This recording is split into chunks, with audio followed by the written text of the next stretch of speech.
Hello, my name is Benjamin Hart. I'm an American attorney and the managing director of Integrity Legal here in Bangkok, Thailand. So anybody that's been following my channel for, any period of time now at all, you're probably aware I don't like totalitarianism, especially as it pertains to telecom issues, especially as it pertains to banking and digitized banking and the telecom issues arising therefrom. I'm going to get further into that here in a moment. That said, before I do, quick shout out for the title to TruthStream Media, Melissa and Aaron over there at TruthStream Media. I appreciated this. This was sort of an inspiration for the title, was the Nirvana Glasnost. They pointed this out. I'll get to that here in a moment. Really quickly before we dive in here as well, I'm going to be doing paid news through our paid news service. I'm going to be doing a long form video that's upcoming Sunday to be released thereafter. And anybody who's interested in our paid news service, I think we're now at 15 episodes. You can email us. We are currently in the process of building a new platform, but right now we are sending out these long form videos through email.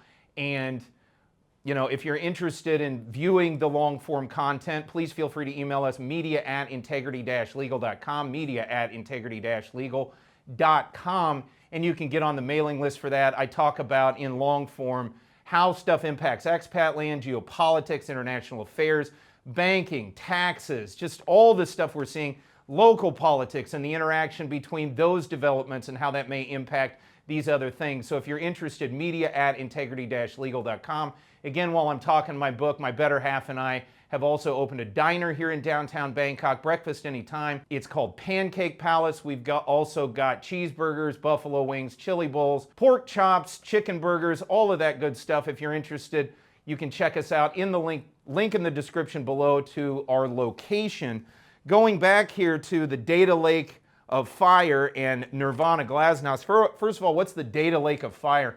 In the movie Hidalgo, they run this race of these thoroughbreds, and Hidalgo is kind of this Mustang from the American Northwest who was basically kind of a mutt, and he basically runs in this race called the Lake of Fire, where he ultimately ends up winning it, spoiler alert, sorry, and he ends up becoming considered sort of a thoroughbred. There's a great ending to it, I love it, where this Arabian prince, I think, who's been sort of castigating his rider and Hidalgo throughout the race. After Hidalgo wins, he says it truly is a magnificent animal. It's a great movie. I urge those who are interested in movies to check out Hidalgo. Viggo Mortensen's in that one. It's just a great film across the board. But I thought when I was reading about this data lake, I first of all was thinking well, that sounds like hell. So the data lake of fire. And so I thought of Hidalgo. So that's where that comes from. I'll get to Nirvana Glasnost here in a moment. That said, thought of making this video after reading a recent article from Bangkok Post, bangkokpost.com. Article is titled, Data Lake to Assist with Fiscal Policies. Yeah, I'll bet. Quoting directly, the Finance Ministry's large database, also known as a data lake, is expected to help it design fiscal policies tailored to the specific needs of different regions of the country, says Finance Permanent Secretary Lavaron Sangsnit. Now, here's where the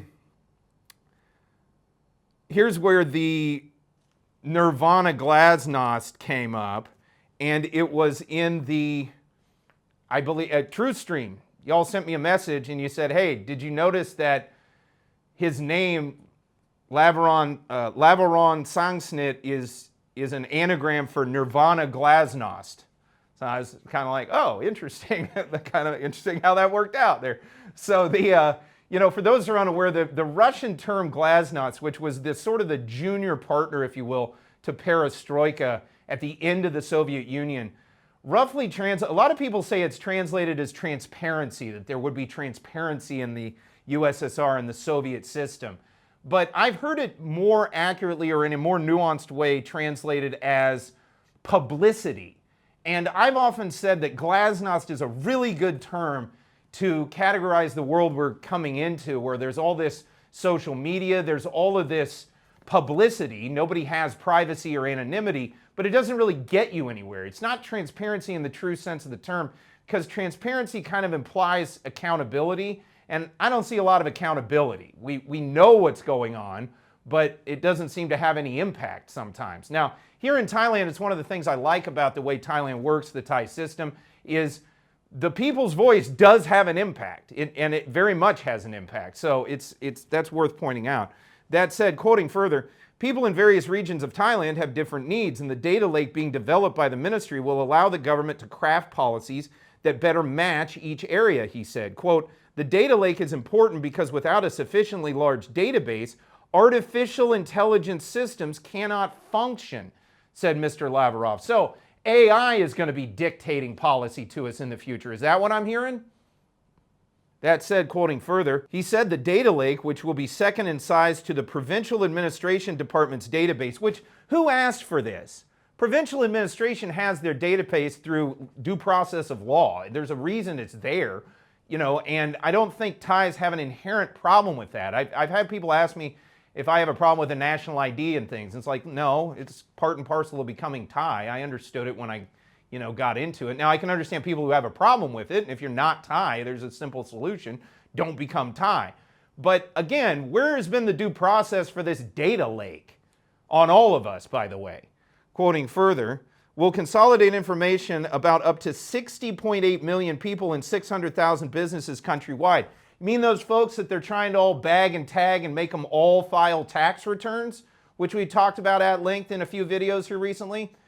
Quoting further, who don't have to file to this point, by the way, and this is the lowest, lower and lowest socioeconomic strata in the country. They really don't need to file tax returns because a lot of them live hand to mouth. Quoting further, this data covers deposits, taxes, credit bureau records, insurance, student loans from Student Loan Fund, postal services, and information from the 7 state-owned financial institutions. Well, who gave anybody the permission to use this stuff? Where is the privacy? And there's nothing wrong with demanding privacy. I don't want everybody knowing all this stuff about me. It's ridiculous. Quoting further, and it gets even worse too. The ministry recently signed an agreement to integrate Thai citizens' health data from the Public Health Ministry into the data lake. So now they get your health data. I mean, where is the basic notion of privacy here?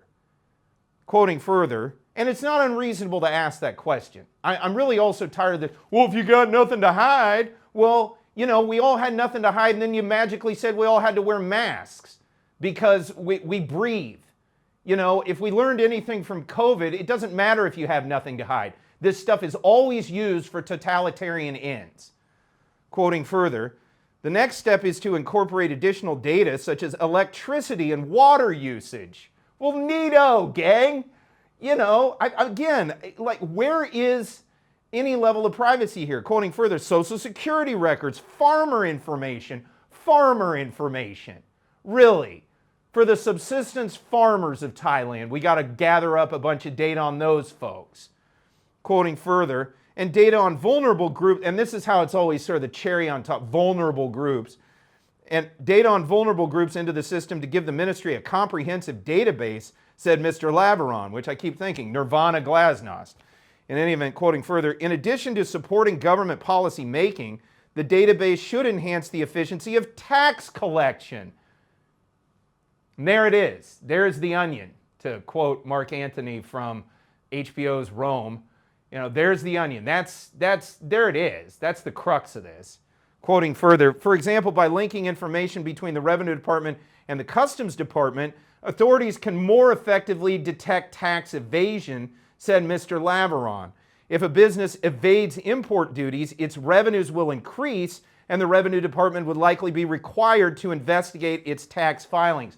There's a scene in in the series The Americans, where Oleg, the character who was posted to the residentura in the United States, gets transferred back, and he's in the KGB in the 80s, and he has to go work investigating the food dispensaries, basically the grocery stores in the old USSR, because they're basically engaging in free market practices. People that pay more get better products and things, and he has to go in there and do all this investigation, nosing around their operation to keep people from doing that, basically. This stuff makes me think of that, where they're going to sit there and go, oh, you you got away with this one, so your revenues went up. So now just because your revenues went up, you can infer from this statement alone, your revenues going up could in and of themselves be a red flag for further investigation for tax evasion. Boy, that's going to be real conducive to free enterprise, going to be real conducive to people going out and increasing their profit margin, isn't it? Quoting further, before the database is completed, one of the ministry's, quote, quick win, unquote, initiatives is the RE score system. I've already talked about this. I've likened this to the social credit scoring system of totalitarian communist China. Quoting further, a personal credit assessment tool for borrowing from financial institutions. Unlike with the traditional credit bureau, this system draws on a broader range of data, such as household utility usage, electricity and water, to help small borrowers gain easier access to formal credit. How does them knowing how much water and electricity you use allow them to broaden credit for folks in the lower socioeconomic strata? Where's the correlation between that data?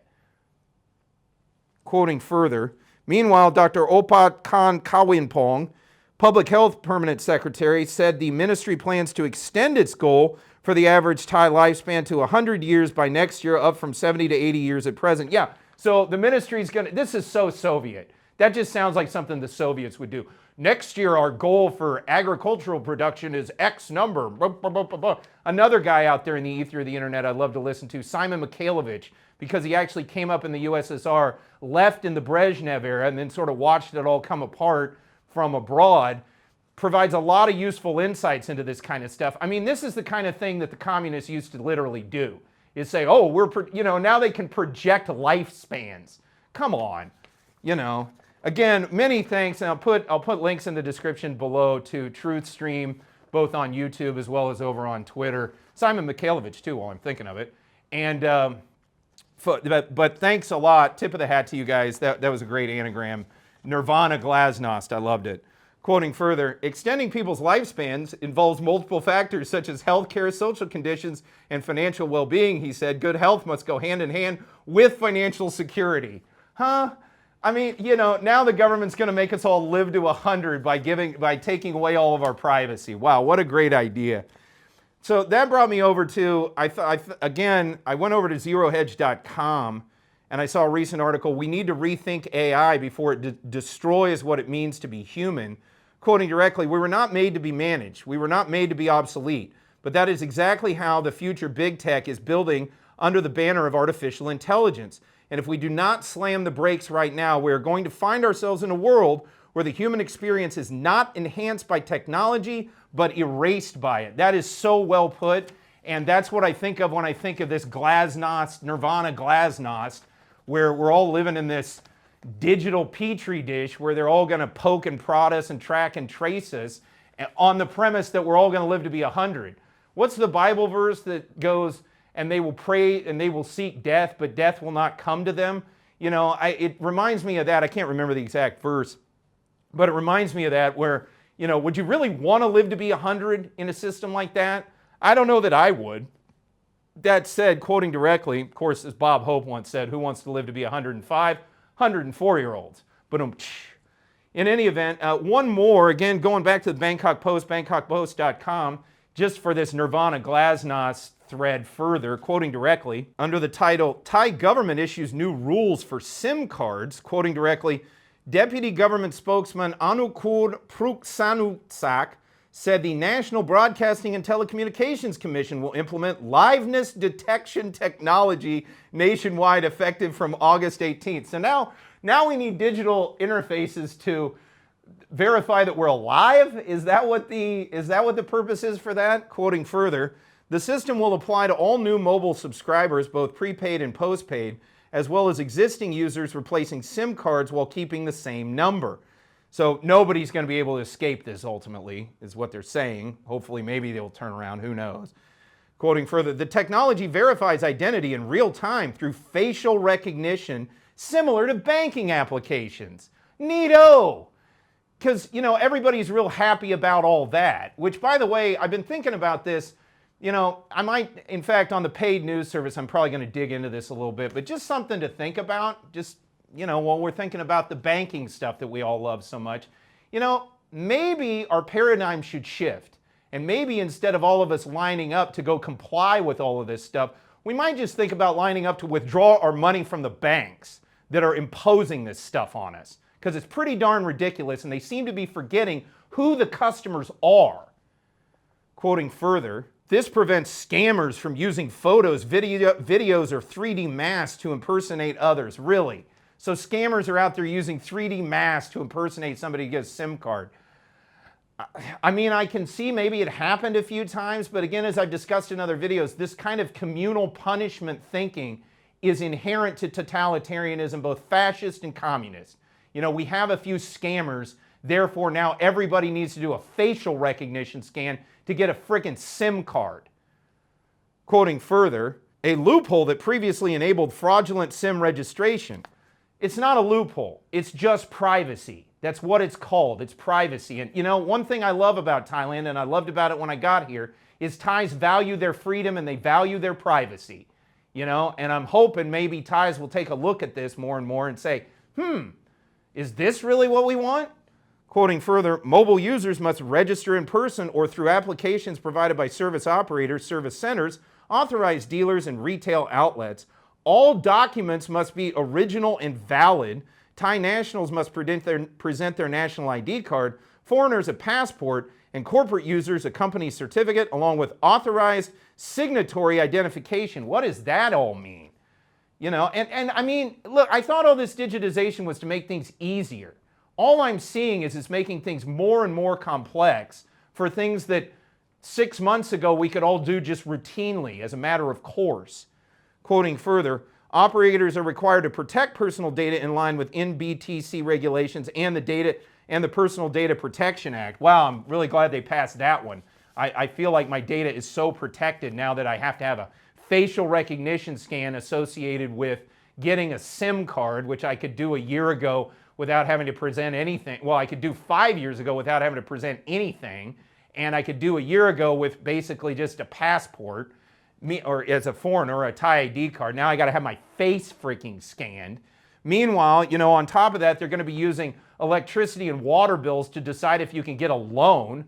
So that'll be really neat. And they're creating a digital lake of fire for their Nirvana Glasnost, in which we'll all be, looked at, tracked, traced. Everything about us will be monitored so that they can determine whether or not we're all in line with whatever their expectations are. I got to be honest with you, this stuff is pernicious. I don't think it's leading anywhere good. It's not conducive to free enterprise, and that is what's made Thailand's economy great. I'm very hopeful that these policies will be studied again. Cooler heads will prevail, and we'll see a turnaround on this stuff sooner rather than later.